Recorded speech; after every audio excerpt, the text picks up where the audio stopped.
विपक्षी एकता की बड़ी बैठक बेंगलुरु में हुई, जिसमें 26 विपक्षी पार्टियों के नेताओं ने हिस्सा लिया। इस बीच खबर आ रही है कि नीतीश कुमार बैठक के बाद नाराज हो गए और प्रेस कॉन्फ्रेंस से पहले ही वो वहां से निकल गए। विपक्षी एकता की बैठक के बाद अब यह चर्चा खूब हो रही है कि बैठक में नीतीश कुमार नाराज हो गए। नाराजगी की पहली वजह जो सामने आ रही है वो है गठबंधन के नाम को लेकर। Nitish Kumar India main front या इंडिया फ्रंट नाम चाहते थे, लेकिन आम सहमति बनी इंडिया के नाम पर। दूसरी वजह यह भी बताई जा रही है कि नीतीश कुमार को यह उम्मीद थी कि उन्हें गठबंधन का सहयोजक बनाया जाएगा, लेकिन वह भी बेंगलुरु की बैठक में नहीं हुआ। इसलिए नाराज नीतीश कुमार प्रेस कॉन्फ्रेंस से पहले ही पटना के लिए रवाना हो गए। नीतीश कुमार के नाराजगी को लेकर बीजेपी के नेताओं के तरफ से कई बातें कही जा रही है। सुशील मोदी कह रहे हैं कि संयोजक नहीं बनाने से नीतीश कुमार नाराज हो गए। वहीं केंद्रीय राज्य मंत्री अश्विनी चौबे का कहना है कि अभी दूल्हा तय नहीं हुआ और फूफा नाराज हो गए। कैमरामैन ऋषि के साथ सौरभ कुमार, पटना, न्यूज़ 24। बेंगलुरु में हुए 26 दलों की विपक्षों की महागठबंधन की बैठक में नीतीश कुमार नाराज नहीं हुए थे। जेडीयू प्रवक्ता केसी त्यागी ने नीतीश कुमार की नाराजगी को लेकर अपनी सफाई पेश की है। केसी त्यागी ने यहां तक दावा किया कि एनडीए के गठबंधन में जो 43 दलों के नेता शामिल हुए थे, उसमें 25 वैसे दल हैं जिनका कहीं कोई राजनीतिक रजिस्ट्रेशन नहीं है। 6 ऐसे दल हैं जिनके पास कोई सांसद नहीं है और 4 से 5 वैसे दल हैं जो खुद नीतीश कुमार के साथ कुछ महीने पहले तक थे। कहा जा रहा है कि नीतीश कुमार नाराज हैं क्योंकि महागठबंधन ने इंडिया नाम का नामकरण उनकी सहमति से नहीं किया। इस पे जेडीयू ने सफाई दी है। जेडीयू के राष्ट्रीय अध्यक्ष ने ट्वीट कर इस बात का संकेत दिया कि अब बीजेपी बताए कि इंडिया हारेगा या फिर भारत जीतेगा। ऐसे में देखा जाना है कि क्या नीतीश कुमार आने वाले वक्त में यूपीए के संयोजक होते हैं या फिर उनकी राजनीतिक भूमिका क्या होगी, इस पर भी सबकी नजरें टिकी है। लेकिन फिलहाल नीतीश कुमार के नाराज होने पर जेडीयू ने अपनी सफाई दी है। कैमरामैन मिंटू के साथ ऋषिकेश कुमार, न्यूज़ 24, दिल्ली। असम के मुख्यमंत्री हेमंत बिस्वा शर्मा ने अपने ट्विटर बायो में अपने नाम के आगे इंडिया हटाकर भारत लिखा। विपक्षी एकजुटता की बेंगलुरु में मंगलवार को दूसरी बैठक हुई। इस बैठक में इसे नया नाम इंडिया मिला। इसके बाद असम के मुख्यमंत्री हेमंत बिस्वा शर्मा ने अपने ट्विटर बायो में इंडिया की जगह भारत लिखा है। साथ ही उन्होंने भाजपा फॉर भारत का भी इस्तेमाल किया है। उन्होंने एक ट्वीट में कहा कि अंग्रेजों ने हमारे देश का नाम इंडिया रखा, हमें खुद को औपनिवेशिक विरासत से मुक्त करने का प्रयास करना चाहिए। हमारे पूर्वजों ने भारत की लड़ाई लड़ी और हम भारत के लिए काम करना जारी रखेंगे। हेमंत बिस्वा शर्मा के अपने पुराने ट्विटर बायो में लिखा था असम के मुख्यमंत्री इंडिया, लेकिन उनके नए बायो में लिखा है असम के मुख्यमंत्री भारत। हेमंत बिस्वा शर्मा का ये नया नाम तब सामने आया जब 26 मुख्य विपक्षी दलों ने बेंगलुरु में बैठक की और अपने गठबंधन का नाम यूपीए की जगह इंडिया रखा। कैमरा पर्सन अविनाश के साथ रमन कुमार, दिल्ली, न्यूज़ 24। बसपा प्रमुख मायावती ने एनडीए और विपक्षी दलों के गठबंधन पर बड़ा आरोप लगाते हुए कहा है कि इन राजनीतिक दलों का मकसद सिर्फ सत्ता हासिल करना है। मायावती ने कहा कि कांग्रेस जातिवादी पार्टियों से गठबंधन करके सत्ता में आना चाहती है और बीजेपी भी यही चाहती है। एनडीए, यूपीए सत्ता में आने का दावा थोप रही है। मायावती ने ये भी कहा कि यूपीए की गठबंधन नीति और नियत और सोच अच्छी नहीं है क्योंकि उनके पास कोई ठोस कदम नहीं है। मायावती ने ये भी कहा कि जब ये दल सत्ता से बाहर होते हैं तो बड़े बड़े वादे करते हैं। बीजेपी ने कहा था कि गरीबों के खाते में पैसा भेजा जाएगा, वो आज तक नहीं आया। मायावती ने कहा कि बीएसपी राजस्थान, छत्तीसगढ़, तेलंगाना और लोकसभा में अकेले चुनाव लड़ेगी। पंजाब, हरियाणा में रीजनल दलों के साथ मिलकर चुनाव लड़ेगी। गरीबी, महंगाई चरम पर है और कल संसद सत्र में बसपा यह मुद्दा बहुत मजबूती के साथ उठाएगी। मायावती ने यह भी कहा है कि बीएसपी ने एनडीए और विपक्षी दलों के गठबंधन से दूरी बनाई है, लेकिन लोकसभा का चुनाव बहुजन समाज पार्टी पूरी मजबूती के साथ लड़ने वाली है। कैमरा पर्सन सचिन सैनी के साथ अशोक तिवारी, लखनऊ, न्यूज़ 24। कल से संसद का मानसून सत्र शुरू होने जा रहा है। सरकार ने इसे लेकर अपनी तैयारियां पूरी कर ली है। इस वक्त संसद भवन में ऑल पार्टी मीटिंग चल रही है, जिसमें प्रधानमंत्री नरेंद्र मोदी समेत तमाम राजनीतिक दलों के नुमाइंदे शामिल हैं, जिनके भी संसद सदस्य संसद में हैं। जाहिर तौर पे एक तरह से बातचीत चल रही है कि 21 बिल जो सरकार को लाना है उसको कैसे लाना है, किस मुद्दे पे कितने चर्चा का वक्त मिलेगा, इन सभी चीजों पे अभी चर्चा चल रही है।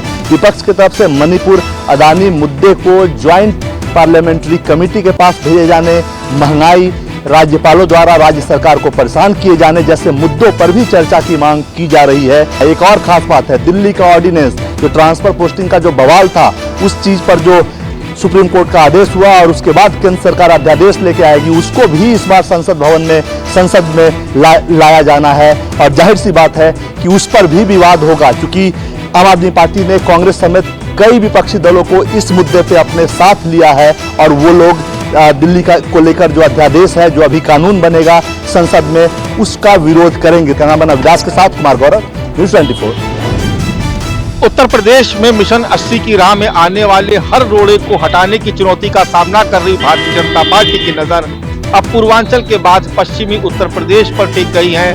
पश्चिमी उत्तर प्रदेश में बीजेपी नए सिरे से अपने नए साथी की तलाश कर रही है। लोकसभा के चुनाव में उत्तर प्रदेश में सभी 80 लोकसभा सीटों को जीतने का प्रस्ताव पारित कर चुकी भारतीय जनता पार्टी के रणनीतिकार एक एक कर तमाम चुनौतियों को निपटाते जा रहे हैं। बीजेपी के लिए ब्रज, अवध और बुंदेलखंड की जमीन पहले से ही काफी मजबूत है, लेकिन उसे चुनौती पूर्वांचल और पश्चिमी उत्तर प्रदेश से मिल रही थी। पश्चिमी उत्तर प्रदेश में अब खुद मुख्यमंत्री योगी आदित्यनाथ निगरानी करेंगे और आने वाले दिनों में बीजेपी के दिग्गज नेता पश्चिमी उत्तर प्रदेश में ताबड़तोड़ दौरे और रैलियां करते हुए नजर आएंगे। खबर है कि पश्चिमी उत्तर प्रदेश में बीजेपी आजाद समाज पार्टी के चंद्रशेखर से भी बातचीत कर रही है, जिससे पश्चिमी उत्तर प्रदेश में दलित और जाट गठजोड़ को तैयार किया जा सके। कैमरा पर्सन धर्मेंद्र कुमार साहू के साथ मानस श्रीवास्तव, लखनऊ, न्यूज़ 24। यूपी में जल्द हो सकता है मंत्रिमंडल विस्तार। ओम प्रकाश राजभर और दारा सिंह चौहान को मिल सकती है जगह। भाजपा और एनडीए में दोबारा से वापसी करने वाले पूर्व मंत्री दारा सिंह चौहान और सुभाषपा अध्यक्ष ओम प्रकाश राजभर को योगी सरकार का हिस्सा बन सकते हैं। संभावना जताई जा रही है कि इसके लिए जल्द ही मंत्रिमंडल का विस्तार हो सकता है। योगी सरकार में अभी 52 मंत्री हैं, जबकि मंत्रिमंडल की अधिकतम सदस्यों की संख्या 60 हो सकती है। पूर्वांचल में भाजपा सोशल इंजीनियरिंग को धार देने के लिए पार्टी में वापस लाए गए दारा सिंह चौहान और ओम प्रकाश राजभर को राज्य या फिर केंद्रीय मंत्रिमंडल में जगह दे सकती है। भाजपा में शामिल होने के बाद दारा सिंह चौहान ने प्रदेश अध्यक्ष भूपेन्द्र चौधरी के साथ ही मुख्यमंत्री योगी आदित्यनाथ से मुलाकात भी की थी। माना जा रहा है दिल्ली में हुई एनडीए की बैठक में इस विषय पर चर्चा भी हुई है। कैमरा पर्सन सचिन सैनी के साथ मनोज पांडे, लखनऊ, न्यूज़ 24। महाराष्ट्र की महायुति यानी बीजेपी, शिवसेना और एनसीपी अजित पवार गुट के समन्वय समिति की बैठक कल देर रात मुक्तगिरी बंगले पर चली। ये बंगला शिवसेना के शिंदे गुट के मंत्री उदय सामंत का है। इस बैठक में तीनों पार्टियों के 4 से 5 नेता वहां पर मौजूद थे। इस बैठक में भारतीय जनता पार्टी की तरफ से चंद्रशेखर बावनकुले, प्रसाद लाड, चंद्रकांत पाटिल, सुधीर मुनगंटीवार और आशीष शेलार मौजूद थे। तो शिवसेना शिंदे गुट से शंभुराज देसाई, उदय सामंत और दादा भूसे मौजूद थे। सांसद राहुल शिवाले दिल्ली में होने के कारण इस बैठक में नहीं पहुंच पाए। तो अजित पवार गुट से सुनील तटकरे, छगन भुजबल, दिलीप वलसे पाटिल और धनंजय मुंडे इस बैठक में शामिल थे। अब ये समन्वय समिति तहसील और जिला लेवल पर बनाई जाएगी ताकि तीनों पार्टियों में तालमेल अच्छा बना रहे। कैमरामैन दिलीप अवेरे के साथ विनोद जगदाले, न्यूज़ 24, मुंबई। राजस्थान के अशोक गहलोत सरकार ने संगठित अपराध के खिलाफ अब बड़े स्तर पर लगाम लगाने की तैयारी कर दी है।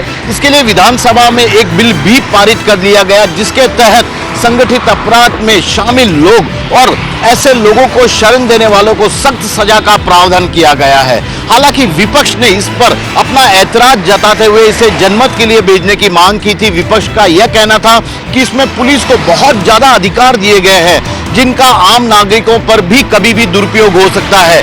लेकिन सरकार के तर्क के आगे विपक्ष की एक नहीं चली और ध्वनि मत से इसे कानून का रूप दे दिया गया। कैमरामैन विजय सिंह के साथ श्रीवत्सन, जयपुर, न्यूज़ 24। पश्चिम बंगाल से टीएमसी पार्टी की 5 सांसदों की फैक्ट फाइंडिंग टीम मणिपुर के लिए रवाना हुई है। मणिपुर में जिस तरह से हिंसा की गतिविधियां हैं, उसको लेकर 1 महीना पहले पश्चिम बंगाल की मुख्यमंत्री ममता बनर्जी ने गृह मंत्रालय को पत्र लिखा था कि मुख्यमंत्री ममता बनर्जी मणिपुर जाना चाहती है, लेकिन उसका जवाब नहीं मिलने की वजह से आज 5 सांसदों की टीम मणिपुर के लिए रवाना हुई है और उनका कहना है कि हम वहां पे हिंसा के जगहों पे जाएंगे और जिस तरह से हिंसा हुई है वहां पे पीड़ित लोगों से मुलाकात करेंगे। और इसको लेकर टीएमसी पार्टी कोई राजनीति नहीं कर रही है और जनता के बीच में जाना चाहती है और वहां पे क्या घटना हुआ है इसका रिपोर्ट आकर पश्चिम बंगाल के मुख्यमंत्री ममता बनर्जी को सौंपेंगी। तो वहीं दूसरी तरफ पश्चिम बंगाल में पंचायत चुनाव के हिंसा की गतिविधियों को लेकर बीजेपी पार्टी की भी फैक्ट फाइंडिंग टीम यहाँ पे पहुंची थी और हिंसा वाले प्रभावित इलाकों में लोगों से मुलाकात की है। और आज जिस तरह से यहाँ पे बीजेपी की एक टीम लगातार आमदा जा रही है और वहां पे सभी जगहों पे जिस तरह से पीड़ित लोग हैं उनसे मुलाकात करेगी। कैमरामैन विनोद के साथ मनोज पांडे, न्यूज़ 24 कोलकाता। पटना के बेउर जेल में बंद बाहुबली पूर्व विधायक अनंत सिंह की मुश्किलें काफी बढ़ गई हैं। जेल प्रशासन ने अनंत सिंह के खिलाफ एक बड़ा आरोप लगाते हुए उनके खिलाफ एफआईआर दर्ज कराई है। 2 पेज के इस एफआईआर में बेउर जेल के सुपरिटेंडेंट ने आरोप लगाया है कि अनंत सिंह जेल ब्रेक की साजिश रच रहे थे। उनका कहना है कि इस मामले में कई कैदियों को भगाने की साजिश रची गई थी और इसी क्रम में जेल प्रशासन के साथ अनंत सिंह और उनके समर्थकों की भिड़ंत हुई थी। इससे पहले एएसपी फुलवारी शरीफ और सदर एसडीएम ने अपनी रिपोर्ट जिलाधिकारी को दी थी, जिसमें साफ तौर पे अनंत सिंह और उनके समर्थकों पर जेल में अव्यवस्था करना और सरकारी काम में बाधा डालने से साजिश रचने का आरोप लगाया था, जिसके बाद इस रिपोर्ट के आधार पर एफआईआर दर्ज की है और उसके बाद आगे की कार्रवाई के लिए जेल प्रशासन को कहा गया है। कैमरामैन सनी के साथ अमिताभ ओझा, पटना न्यूज़ 24। उत्तराखंड के चमोली में एक हैरान कर देने वाली घटना सामने आई है, जहां करंट लगने से 15 लोगों की मौत हुई। हालांकि ये ठीक भी किया गया था, लाइन ठीक थी, मरम्मत की गई थी, मीटर से तार में करंट था, उस तार की चपेट में ये लोग आए हैं। हालांकि अब ये जांच का विषय है। कैमरामैन साहिल के साथ राहुल प्रकाश जुड़ी हो। पोरबंदर से गिरफ्तार आतंकियों के मोबाइल से मिला है चौंकाने वाला वीडियो। गुजरात एटीएस ने एक सनसनीखेज खुलासा करते हुए बताया है कि पोरबंदर से गिरफ्तार किए गए 4 आतंकियों के मोबाइल में से एक वीडियो मिला है और जिससे पता चलता है कि ये चारों आतंकी भारत में कसार स्टाइल से आतंकी हमले की प्लानिंग कर रहे थे। अफगानिस्तान भाग रहे इन आतंकियों ने श्रीनगर में भारत पर हमले की सौगंध दी थी। Islamic state Khurasan provisions ISKP से जुड़े इन आतंकियों ने संगठन का झंडा लगाकर ये कसम दी थी। बाद में झंडे को श्रीनगर के पास एक कब्रिस्तान में गाड़ दिया था, जिसे ATS ने बरामद कर लिया था। वीडियो में चारों संदिग्ध ISKP के प्रोटोकॉल में शपथ ले रहे हैं और चेहरे को पूरी तरह से छिपाया हुआ है। गुजरात ATS के द्वारा ISKP के इंडियन मॉड्यूल का खुलासा करने के बाद कई राज्यों में इनके नेटवर्क का पर्दाफाश हुआ था। फिलहाल ये तमाम आतंकी NIA की गिरफ्त में है और NIA इस मामले की छानबीन कर रही है। कैमरामैन का विजेंद्र सिंह, अहमदाबाद न्यूज़ 24। महाराष्ट्र की पुणे पुलिस ने 2 संदिग्ध आतंकियों को गिरफ्तार किया है, जबकि एक आतंकी भागने में कामयाब रहा। गिरफ्तार आतंकियों के नाम मोहम्मद यूनुस साकी और इमरान खान हैं। इन पर 5-5 लाख रुपए का इनाम है और ये मध्य प्रदेश के केस में NIA के वांटेड आरोपी हैं। यही कारण है कि पुणे पुलिस ने इनकी सूचना NIA और ATS दोनों को दे दी है। दरअसल पुणे पुलिस की टीम जब पेट्रोलिंग कर रही थी, तभी पुलिस ने बाइक चोरी करते हुए 3 लोगों को पकड़ा। पूछताछ के दौरान उसमें से एक आरोपी फरार हो गया, लेकिन जो 2 लोगों के घरों की तलाशी ली गई तब पुलिस को कई संदिग्ध सामान मिला। इसके बाद पुलिस को पता चला कि ये दोनों NIA के वांटेड आरोपी हैं। इतना ही नहीं, बेंगलुरु से भी 5 संदिग्ध आतंकियों को आज ही गिरफ्तार किया गया है। कैमरा अखिलेश ठाकुर के साथ इंद्रजीत सिंह, न्यूज़ 24 मुंबई। उत्तरी कश्मीर में नियंत्रण रेखा पर मत्सिल कुपवारा इलाके में आज फोर्सेस द्वारा मिलिटेंटों की एक बड़ी घुसपैठ को नाकाम करते हुए इस इलाके में 2 घुसपैठिए मिलिटेंटों को मार गिराया गया है। इस मुठभेड़ के बारे में जानकारी देते हुए पुलिस के आला अधिकारियों ने बताया कि इस इलाके में क्योंकि पिछले कुछ दिनों से लगातार मौसम खराब चल रहा था, इसी के चलते फोर्सेस को खुफिया सूचना मिली थी कि इस इलाके में पाक कब्जे वाले कश्मीर से मिलिटेंट घुसपैठ की कोशिश करेंगे खराब मौसम की आड़ में। और इसी के चलते जम्मू कश्मीर पुलिस, सेना और BSF ने इस इलाके में जगह जगह पर नाके लगा रखे थे, एम्बुश लगाए थे, पेट्रोलिंग को तेज किया था। और आज सुबह सवेरे मत्सिल के इस फॉरवर्ड नियंत्रण रेखा के इलाके में इन्हें ललकारा और इसी दौरान मुठभेड़ इस इलाके में शुरू हो गई और भीषण मुठभेड़ के बाद 2 घुसपैठिए मिलिटेंटों को मार गिराया गया। कैमरामैन रशीद के साथ आसिफ साक्षी नगर, न्यूज़ 24। हुई आतंकी साजिश नाकाम। जी हाँ, 5 संदिग्ध आतंकवादियों को वहां से पुलिस ने धर दबोचा है और कहा जा रहा है कि बेंगलुरु में धमाका करने की योजना थी। आपको बता दें कि 5 संदिग्ध आतंकवादियों के पास से 7 पिस्टल, 4 करीब वॉकी टॉकी और विस्फोटक बरामद हुए हैं और कहा जा रहा है कि जो धमाका होने जा रहा था बेंगलुरु में, उसमें जो संदिग्ध आतंकी है जुनैद, उमर समेत और लोग वो बेंगलुरु के अलग अलग इलाकों से थे और उन्होंने विस्फोटक और साथ ही साथ कई अलग जो है टेक्निकल ट्रेनिंग ली हुई थी। 2017 में भी ये 5 संदिग्ध जो आतंकवादी है वो हत्या के मामले में जेल जा चुके थे और ऐसे में सेंट्रल क्राइम ब्रांच ने इनको धर दबोचा है और अब तमाम जो सवालात हैं उनसे किए जा रहे हैं और कहा यह भी जा रहा है कि परप्पना जेल के भीतर ही ये तमाम जो संदिग्ध हैं वो आतंकवादियों के संपर्क में आए थे, लेकिन एक बड़ा हमला जो बेंगलोर में होने जा रहा था वो कहीं न कहीं पुलिस ने नाकाम कर दिया है। पल्लवी झा, दिल्ली, न्यूज़ 24। महाराष्ट्र में तेज बरसात का दौर जारी है। मॉनसून की शुरुआत से लेकर अब तक राज्य के कई इलाकों में तेज बारिश हो रही है। मौजूदा समय में महाराष्ट्र के 11 जिलों में रेड अलर्ट घोषित कर दिया गया है। मौसम के इस मिजाज को देखते हुए स्टेट डिजास्टर मैनेजमेंट टीम और एनडीआरएफ की कई टीमें अलर्ट पर है। फिलहाल पश्चिम महाराष्ट्र, कोंकण, उत्तर महाराष्ट्र, विदर्भ में बारिश जारी है। चिपलून में भारी बारिश और बाढ़ के खतरे को देखते हुए एनडीआरएफ आम जनता को सतर्क करती दिखाई दी। चिपलून शहर में बाढ़ का पानी शहर में भर गया। रायगढ़ जिले में भी बरसात ने कहर बरपाया है। रायगढ़ जिले में स्कूलों को अगले 2 से 3 दिनों के लिए छुट्टी दे दी गई है। रायगढ़ में सावित्री नदी, अंबा नदी और पातालगंगा नदी ने खतरे के निशान पार कर लिया है, जबकि कुंडलिका नदी भी खतरे के निशान पार करने की कगार पर है। मौसम विभाग की माने तो तेज बरसात का यह दौर अगले 4 से 5 दिनों तक जारी रहेगा। अब तक हुई इस बरसात में महाराष्ट्र में बड़े पैमाने पे जान माल का नुकसान हो चुका है। कैमरा पर्सन अचल सिंह के साथ अंकुश जायसवाल, न्यूज़ 24 मुंबई।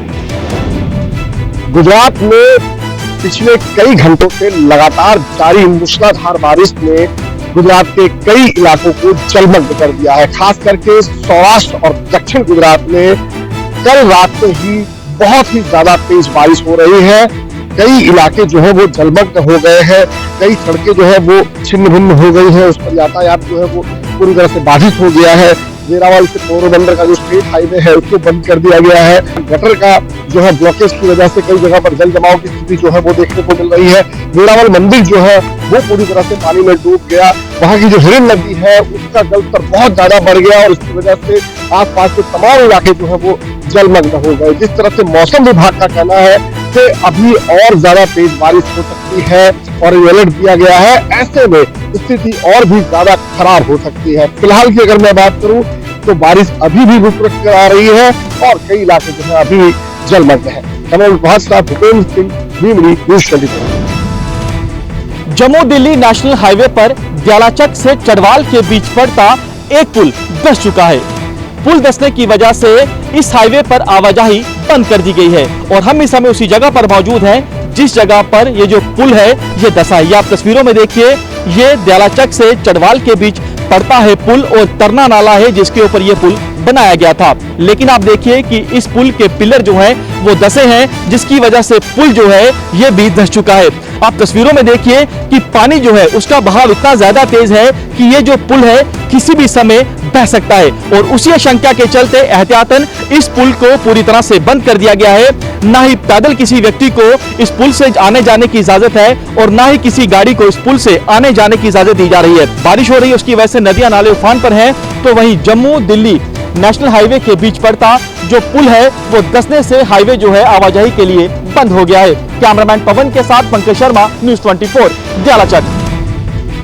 मध्य प्रदेश के कूनो नेशनल पार्क में अब 3 चीतों के गले में इन्फेक्शन की जानकारी सामने आने के बाद, जो तस्वीरें सामने आने के बाद हड़कंप मच गया। हालांकि डीएफओ ने इस बात से इनकार किया है। उनका कहना है कि एक चीता जो वान है उसके गले में इन्फेक्शन जरूर है, लेकिन बाकी सभी चीते स्वस्थ हैं। आपको बता दें कि बीते एक हफ्ते में ही 2 चीतों की कॉलर आईडी के चलते, गले में इन्फेक्शन के चलते मौत हुई थी, जिसके बाद काफी बवाल भी हुआ और इस पर सवाल भी खड़े हुए, जिसके बाद सरकार ने पीसीसीएफ जेएस चौहान को भी हटाते हुए नए पीसीसीएफ असीम श्रीवास्तव को ये जिम्मेदारी सौंपी। साथ ही सीएम शिवराज ने एक समीक्षा बैठक की जिसमें सख्त निर्देश दिए हैं कि मॉनिटरिंग में तेजी की जाए और साथ ही जो दायरा है खूनों का, अगर ऐसी जरूरत पड़ती है तो दायरे को भी बढ़ाया जाए ताकि चीतों को किसी तरह की दिक्कत ना हो। चीतों को वहां पर काफी तरह से इन्फेक्शन की जानकारी मिल रही है और लगातार चीतों की मौत हो रही है। इसके बाद कई सवाल खड़े किए जा रहे हैं कि आखिरकार चीतों की मौत का सिलसिला थमने का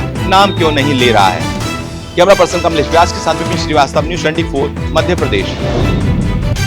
के इनपुट के आधार पर यूपी एटीएस से सीमा हैदर और उसके पति सचिन से पिछले 2 दिनों से लगातार पूछताछ कर रही है। अब तक 17 घंटे की पूछताछ पिछले 2 दिनों में सीमा हैदर से की गई है कि आखिर उसका भारत आने का मकसद क्या था।